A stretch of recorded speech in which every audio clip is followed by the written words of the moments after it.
সেই দিনের কথা যদি বলি দাদা গো দাদা, কথাই বলে, কথা যা বলবে খালি মেপে বলবে। আর মেপে যদি না বলো মাল তোমার এমন জায়গায় আটকে যাবে, কুলোকুল দুকুল যাবে। বাবা আগেকার দিনে গ্রামগঞ্জ আমাদের দেখবেন ওই বাঁদর খেলা যেত না, খেলোয়া খেলা। আর আমি আবার একটু বাঁদর খেলা দেখতে ভালোই বাসি, বুঝতে পারছি। ও মা, তা বাঁদর খেলা দেখতে দেখতে আমার এত ভালো লেগেছে, ওই বাঁদরটাকে একটা আম দিয়েছি খেতে। বাঁদরটার আবার আমটা খেতে খেতে এত ভালো লেগেছে, আম তো খেয়েছে, আমের আটির মায়া ত্যাগ না করতে পারে আটিটাকে শুধু গিলে ফেলেছে। আম হজম হবে, আটিকার হজম হবে, একেবারে মেন গেটে মানে একেবারে কর্জন গেটে আটকে গিয়েছে, এমন ভাবে আরে গেটে আটকে গিয়েছে বাবা, মানে পায়খানা বন্ধ হয়ে গিয়েছে। আপনারা সকলে জানেন খেতে বসে মানুষের যদি দুমুঠো খাবার কম হয় কারো অস্বস্তি হয় না, কিন্তু পায়খানা যদি কারো যদি প্রত্যেকদিন না হয়, যার হয় না সে জানে ভাই কি জ্বালা বটে। খেলোয়াড় মনে মনে চিন্তা করছে আমার এই বাঁদরকে খেলা দেখাচ্ছে, বাঁদর খেলা দেখাই না কেন, এ বারে বারে মাল শুয়ে বইছে কেন, এ হলো কি? প্রায় বাবা এই করতে করতে 5 থেকে 7 দিন কেটে গিয়েছে। দেখছে না আর তো রাখা যাবে না, একটা পশু চিকিৎসকের কাছে নিয়ে গিয়েছে। চিকিৎসক মনে মনে চিন্তা করছে, আচ্ছা বেশ বলুন, আচ্ছা ঠিক আছে কদিন আপনার বাঁদর পায়খানা করে না? বলছে প্রায় 8-9 দিন হয়ে গেল। দাদা কি হবে? যাতে পায়খানা নরম হয় তার জন্য 2টো পুরিয়া করে দিয়েছে, কিন্তু পুরিয়া খেয়েও কাজ নাই, সেও হজম হয়ে গিয়েছে বাবা। পুরিয়া খেয়েও কাজ নাই, পায়খানা হয়। এ খেলোয়াড় চিন্তা করছে তাই তোরে আমার এত কাজ হলো না, আবার পুনরায় করেছে কি না, ওই বাবা পশু চিকিৎসকের কাছে নিয়ে গিয়েছে। পশু চিকিৎসক বলছে তোমার বাঁদর পায়খানা করেছে? বলছে না দাদা এত কাজ হয় না। বলছে ঠিক আছে তাহলে দেখতে হবে মালিক হয়েছে কি। করজন গেটের কাছে গিয়ে করজন গেট থেকে এমন ভাবে ভালো করে বাবা অপারেশন করে দিয়ে, যেই দেখছে অপারেশন করে আঁটি লেগে আছে, আঁটিটাকে বের করে বাঁদরটাকে সুস্থ করেছে। মাস খানেকে মধ্যে বাবা বাঁদর আবার তুরুক তুরুক লাভ মারছে, খেলা দেখাচ্ছে। এদের যেমন এক জায়গা থেকে আরেক জায়গায়, এই গ্রাম থেকে সে গ্রাম, এখান থেকে ওখানে, এই জেলা থেকে অন্য জেলা, এদের যেমন কাজ আর আমাদেরও তেমনি কাজ, এখানে ওখানে সেখানে।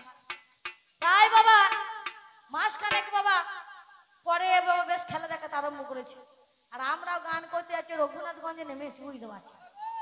এই ঢুলি দাদাকে বলছে ও বনমালী দা, ওই দেখো বাঁদর খেলোয়া, আজ বাঁদর খেলা না দেখে আজ আর গান করতে যাবো না। এ তো জানে বাবা যে বাঁদর খেলো দেখতে ভালোবাসে। বলছে বেশ বাঁদর খেলা দেখতে যখন তোমার এত ইচ্ছুক, তাহলে বেশ বাঁদর খেলা দেখো, আমরা খানিকটা বসি। বাবা বাঁদর খেলা দেখতে যে সেদিন আমার এত ভালো লেগেছে, বাঁদরটাকে আম না দিয়ে কলা দিয়েছি খেতে, খাদো না। বাঁদরটা মনে মনে চিন্তা করছে তাই তো রে, সেই মেয়েটাই বটে। কারণ দেখো মানুষের থেকে দেখবেন পশুদের স্মরণ শক্তি বেশি হয়। খেলোয়াড় চিনতে পারে না, কিন্তু প্লেয়ার চিনতে পেরে গিয়েছে, সেই বটে। বলছে বেশ দাঁড়া আজকে যা দেবে আর ভুল করছি না, যেই না কলা দিয়েছি বাবা কলাটাকে নিয়ে ও বাবা আবার পিছনে ঠেকাতে বা সামনে নিয়ে আস, ও মা আবার পাচাই ঠেকাতে বা সামনে নিয়ে আস বাবা। আমি কিন্তু লক্ষ্য করছি মালে কি করছে বটে। আমি বলছি ও ভাই তোমার ওই বাঁদরটাকে কলা দিলাম বলে কি পছন্দ হলো না নাকি? বারে বারে পাচাই থেকে অসম্মান করছে। বলছে না গো বোন কিছু মনে করবেন না, ঠিক আপনার মতনই একজন আগো। বেশি দিন নয় মাস খানেকের মধ্যে একটি মেয়ে ওই আমার এই বাঁদরটাকে একটা আম দিয়েছিল খেতে। আম খেয়েছে বনের পশু তো কত আর বাবা এদের জ্ঞান বুদ্ধি হবে।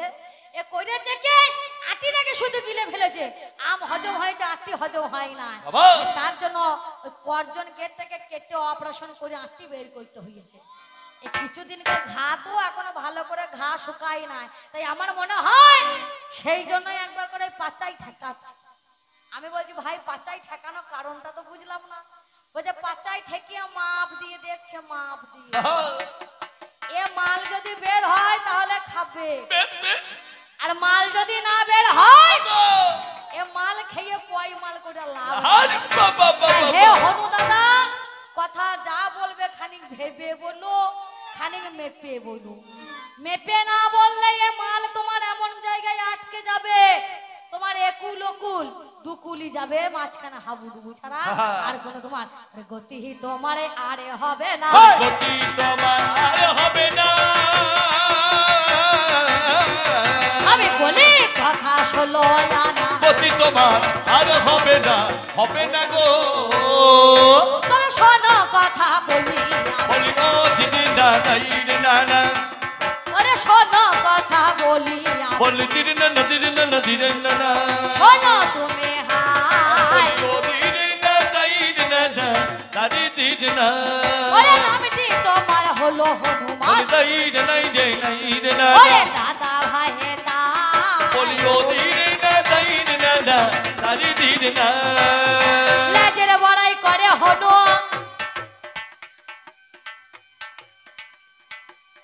ভেবে দেখো রে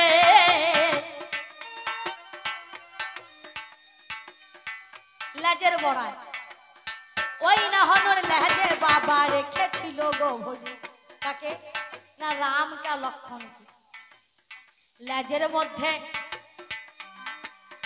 আটকায়ে রেখেছিল হায়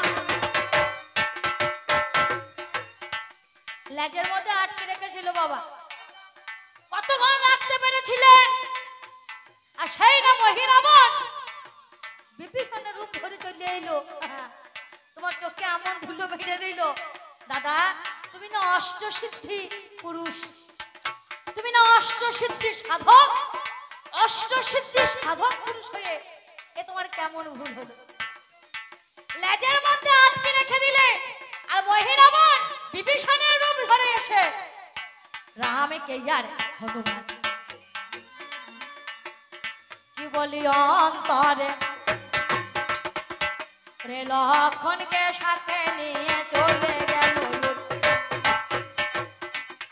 ওরে এ তোমার গো কেমনে ধারা লেজের বড়াই ভালো কি বলিব দাদা আজকে তোমায় আমি বলো তাই তো বলি ও দাদা গো তোমার কাছে গায় ওরে এত বড়াই দাদা দেখো প্রভু ভালো নই ওরে বড়াই তোমার এত ভালো না বড়াই তোমার এত ভালো ওরে নয়, বলে কথা তুমি শোনো না বড়াই তোমার এত ভালো নয়, ভালো নয় দাদা গো। ও বাবা আমাদের কুলদেবতা কে না বাবা শিব তাই তো শিবের পূজা করতেন কে মা গান্ধারী করতেন আবার মা কুন্তিও করতেন একদিন শিব বললেন বেশ ওই 108টা স্বর্ণ চাপা ফুল দিয়ে আমাকে যে জন আগে পূজা করতে পারবে ও বাবা আমি বুঝবো সে আমায় কত ভালোবাসে এই অর্জন কি অর্জন করেছে কি অর্জন করে রাখতে পেরেছে কতটুকু বাবা মায়ের জন্য বলুন দেশের জন্য বলুন কতটুকু তিনি দিতে পেরেছেন আমার সেই দিনের কথা বাবা যদি বলি ওরে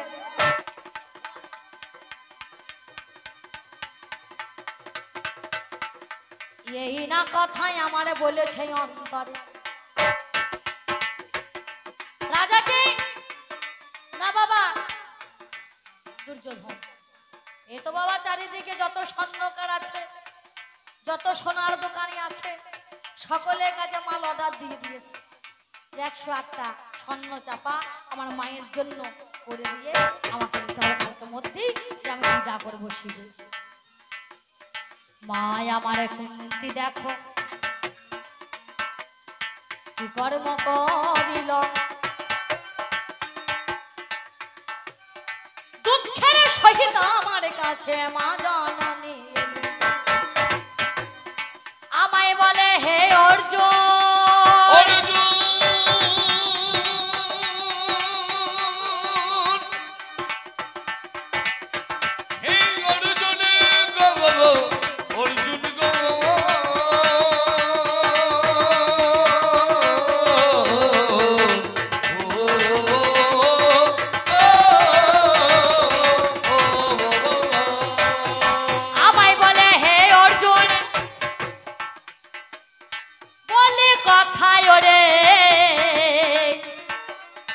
তবে কি কই আমি দেখো কেমন গো পারবো না কি গো পূজা দিতে হয়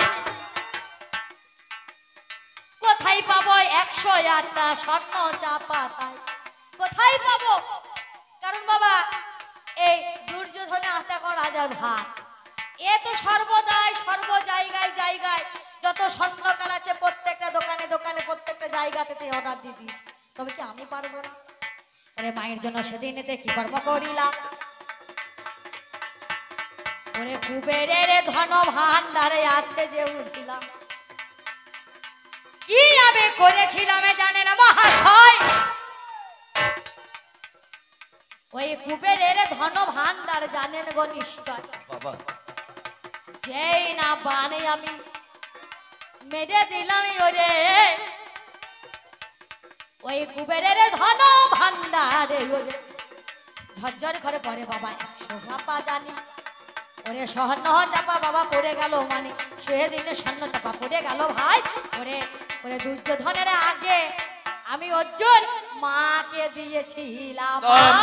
তুমি চিন্তা করো না, এই ফুল নিয়ে শিবের পূজা করবে তুমি, বলি ও দিদি না দাইবে না না, ওরে আশা মিটিবে, বলি ও দিদি না দাইবে না না, দাইবে না, আমি বলে কথা মা জননী, বলি দাইবে দাইবে না, ওরে শোনো তুমি ওরে ও দিদি না দাইবে না না, দাদি দিদি না। আর হে দাদা, তুমি একটা সাধক পুরুষ হয়ে অষ্টসিদ্ধি যোগের সাধক, একটি দুটি নয় অষ্টসিদ্ধি, তাই না বাবা? হনুমান অষ্টসিদ্ধি যোগী, তাহলে তুমি একজন সাধক পুরুষ হয়ে তোমার কর্মটা কেমন? তুমি করলে কি না মহিলা মনের স্ত্রী পূর্ণা গর্ভবতী নারী, সেই পূর্ণ গর্ভবতী নারী মহিলা মনের স্ত্রী তুমি করলে কি না তার পেটের মধ্যে লাথ মেরে অকালে সন্তান। দাদা এ তোমার কেমন কর্ম? তুমি কেমন সাধক? তুমি করলে কি না এ জগতে যখন তুমি এসেছিলে জন্মগ্রহণ করেছিলে দেখলে না মায়ের জনিদান্তে যখন আমি প্রবেশ করব মায়ের লিঙ্গের সাথে আমার লিঙ্গ ঠেকে গেলে মাকে ভোগ করা হবে, তাই তো বাবা? তাই হনুমান করেছিলেন কি না কৌপিন পরিধান করে, কৌপিন পরে হনুমান করেছিল কি গো বাবা? নাই জগতের মুখে প্রসব হয়েছিলেন, হয় নাই বলুন? যত ঠাকুরের পিকচার দেখুন না কেন যাই আছে কিন্তু এইখান থেকে এইখানে কোমরে পর্যন্ত দেখবেন কাপড় পরা আছে, কৌপিন মারা আছে, দেখেছেন? কৌপিন মারা দেখতে পাবেন না, দেখবেন সব জায়গায় কাপড় পরে আছে। হ্যাঁ, তাহলে দাদা তুমি করেছিলে কি না সেদিনকে তুমি কৌপিন পরে কৌপিন পরিধান করে জগতের বুকে তুমি এসেছিলে, আর আজকে তুমি করছো কি তোমার কাপড় আর নাই, তুমি বিয়ে করলে না, বিয়ে করলে না, অথচ মাঝে মাঝে কৌপিন ভিজে যায়। আরে কেমন ধারা তোমার কর্ম, কেমন ধারা তোমার কর্ম, ওরে মাঝে মাঝে কৌপিন ভিজে কর্ম, কেমন ধারা তোমার কর্ম। বাবারে বাবারে, বিয়ে করে নাই মাঝে মাঝে কৌপিন ভিজে যাচ্ছে, থাক যাবে না, থাক মগ্ন বাবা। হলে বিয়ে করে না অথচ কত বংশ বেতা কত ছেলে পিলে বলুন দেখি, বিয়ে তো করে না, ব্রহ্মচার্য ব্রহ্মচার্য সাধক পুরুষ। হ্যাঁ উদ্দেশ্য তো একটা একবার আসছে বাবা, বলবে তো শোন। আমি বলছি কেন, আমি একটি করে কথা বলে যাচ্ছি কেন বাবা? কারণ একটি করে কথা বলে গেলে সে তো সে বলবে, তাকেও লাইন দিতে হবে। সবেরই কারণ আছে বাবা, কারণ ছাড়া কোনো কিছুই হয় না, আর কারণ ছাড়া আমরা জগৎ থেকে আসিও নাই, আর কারণ ছাড়া কোনো উদ্দেশ্য ছাড়া আমরা জগতে চলতে পারি না। সকলের কারণ আছে, সকলেরই উদ্দেশ্য আছে, লক্ষ্য আছে। আমি তাই তো বলি সত্য কথা তোমার কাছে গাই, দাদিরি দাদিরি না না না না না না, দিদি দাদি দাদি দিদি দা দা দা দা দা না, দা দা দা দা দা দা দিদি দা, দাদি দিদি দাদা। তাই তো বলে শোনো দাদা, আগে বলি তোমার কাছে, হ্যাঁ আমিও এই কুরুক্ষেত্র যুদ্ধ করব না বলে গান্ডীব ছেড়ে দিয়েছিলাম বাবা, দিই নাই কখন প্রথম যে তাই তো এই যুদ্ধ কেন করব? যুদ্ধ করে কি হবে, যাকেই মারবো সকলে আমার আপন স্বজন বলে গানটি ছেড়েছিলাম। কিন্তু সেদিন আমার শাখা প্রাণ গোবিন্দ বললেন, কাকে তুমি মারবে? ভালো করে লক্ষ্য করে দেখো, তোমাকে নতুন করে কাউকে মারতে হবে না, সকলেই আমি মেরে রেখেছি। আচ্ছা বাবা বলুন তো এখানে কজনা জিয়ান্ত আছেন? আবার হাত তুলুন তো দেখি, কজনা জিয়ান্ত আছেন গো? ও মা, কেউ কি জিয়ান্ত আছে? আমরা তাই গৌর হরি বল। সকলেই মরা, সকলেই মরা। মারতে তোমাকে হয় না কো হয়, মেরে দেখো রেখেছি আমি যে হেতায়, ওই দাগের দাগে বুলাইয়ে দেবে কি বলি অন্তরে। আমি তাই তো বলি, এ কথা গো শুনেছিলাম ওই যে, তাই তো নিয়ে দেখো দেখাইল রে, কতই আমার চোর হার দেখি যে গো অন্তরে। হাড় রে পাহাড় বাবা কত দেখি আমি, বাবা পাহাড় হয়ে গিয়েছে সকলে মরা। নতুন করে তাই তো বাবা গান্ডি হাতে নিয়ে যুদ্ধ করতে এসেছে গো। আজকে দেখো রে আমার রথের ওই সারথি গো, হায় ওরে প্রাণে গোবিন্দ আছেন বাবা জানের মহা। শুধু আমার রথের সারথি কেন, বিশ্ব জগতের বিশ্ব রথের সারথি হলেন সেই কৃষ্ণ, সেই ভগবান, তাই না বলুন বাবা? শুধু আমার নয়, এই জগতের রথের বিশ্ব রথের সারথি হলেন সেই তিনি। সেখানে বাবা শুধু আমার রথের নয়, এই কৃষ্ণ নাম, এই যে কৃষ্ণ নামের কি মাধুর্য, এই যে কৃষ্ণ নামের কি গুণ বাবা। কৃষ্ণ নাম যদি কেউ করতে পারে, মহাজন বললেন কি গো, কৃষ্ণ নাম, কৃষ্ণ নাম, কৃষ্ণ নাম করো, কৃষ্ণ নাম মধুর নাম, হরি নাম করো। কৃষ্ণ নাম, কৃষ্ণ নাম, কৃষ্ণ নাম করো, কৃষ্ণ নাম মধুর নাম, কৃষ্ণ নাম করো। কৃষ্ণ নাম, কৃষ্ণ নাম, কৃষ্ণ নাম করো, কৃষ্ণ নাম মধুর নাম, হরি নাম করো। কৃষ্ণ নাম, কৃষ্ণ নাম, কৃষ্ণ নাম করো, কৃষ্ণ নাম মধুর নাম, হরি নাম করো। কৃষ্ণ নাম, কৃষ্ণ নাম, কৃষ্ণ নাম করো, কৃষ্ণ নাম মধুর নাম, হরি নাম করো। কৃষ্ণ নাম, কৃষ্ণ নাম, কৃষ্ণ নামে করো, কৃষ্ণ নামে মধুর নাম, হরি নাম করো। কৃষ্ণ নাম, কৃষ্ণ নাম, কৃষ্ণ নাম করো, কৃষ্ণ নাম মধুর নাম, হরি নাম করো। কৃষ্ণ নাম, কৃষ্ণ নাম, কৃষ্ণ নাম করো, কৃষ্ণ নাম, কৃষ্ণ নাম, কৃষ্ণ নাম করো। কৃষ্ণ নাম, কৃষ্ণ নাম, কৃষ্ণ নাম করো, কৃষ্ণ নাম, কৃষ্ণ নাম, কৃষ্ণ নাম করো। আসিবার কৃষ্ণ নামে যত পাপ হরে, পাতকের সাধ্য নাই তত পাপ করে। একবার কৃষ্ণ নামে তত পাপ হরে, বলে জীবের সাধ্য নাই তত পাপ করে। কৃষ্ণ নামে, কৃষ্ণ নামে যত পাপ হরে, কলি জীবের সাধ্য নাই তত পাপই করে। সেই নামে সেই কৃষ্ণ ভজ নিষ্ঠা করি, হরি হরি বল। নামের সহিত আছেন আপন শ্রীহরি। ও যেই নাম সেই কৃষ্ণ ভজ নিষ্ঠা করি, নামের সহিত আছে আপন হরি। গৌর গৌর গৌর গৌর গৌর গৌর গৌর হে, গৌর গৌর গৌর গৌর গৌর গৌর গৌর। কৃষ্ণ নাম, কৃষ্ণ নাম, কৃষ্ণ নাম করো, কৃষ্ণ নাম, কৃষ্ণ নাম, কৃষ্ণ নাম করো। কৃষ্ণ নাম, কৃষ্ণ নাম, কৃষ্ণ নাম করো, কৃষ্ণ নাম, কৃষ্ণ নাম করো। কৃষ্ণ নামের গুণ, কৃষ্ণ নামের যে কি মাধুর্য, আর এই কৃষ্ণ নামের যে গুণ বাবা, এই যার ঘরে কৃষ্ণ আছে বাধা, তার নয়নে দেখলি যাই বোঝা, তাই না বাবা? ধরা যে পেয়েছে।